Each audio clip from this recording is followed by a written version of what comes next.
Guys ಇನ್ಸ್ಟೆಂಟಾಗಿ ಆಲೂಗೆಡ್ಡೆ ಚಿಪ್ಸ್ನ use ಮಾಡಿಕೊಂಡು salad ಹೇಗೆ ಮಾಡೋದು ಅಂತ ಹೇಳ್ಕೊಡ್ತೀನಿ.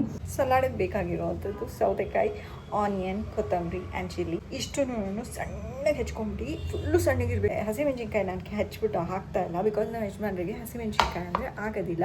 ಎಷ್ಟು ಬೇಕೋ ಅಷ್ಟು ಲೆಮನ್ ಆ್ಯಂಡ್ ಸ್ವೀಟ್ನೆಸ್ ಬರಬೇಕು ಅಂದರೆ ಜೇನುತುಪ್ಪ ಗೈಸ್. ಇಷ್ಟನ್ನು ಹಾಕ್ಬಿಟ್ಟು ಸಲಾಡ್ಗೆ ಮಿಕ್ಸ್ ಮಾಡ್ಕೋಬೇಕು. ಸಾಲ್ಟ್ ಹಾಕ್ಕೊಳ್ಳಿ, ನಿಮಗೆ ನೀಟಾಗಿ ಮಿಕ್ಸ್ ಮಾಡ್ಕೊಂಬಿಡಿ. ಚಿಪ್ಸ್ ತೊಗೊಂಡು ಹಿಂಗೆ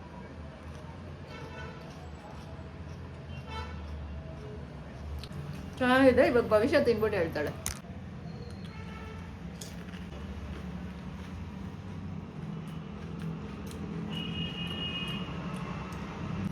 ಚಿಪ್ಸ್ನ ಅದಕ್ಕೆ ಮಿಕ್ಸ್ ಮಾಡ್ಬಿಟ್ರೆ ಮೆತ್ತಗಾಗೋಗುತ್ತೆ.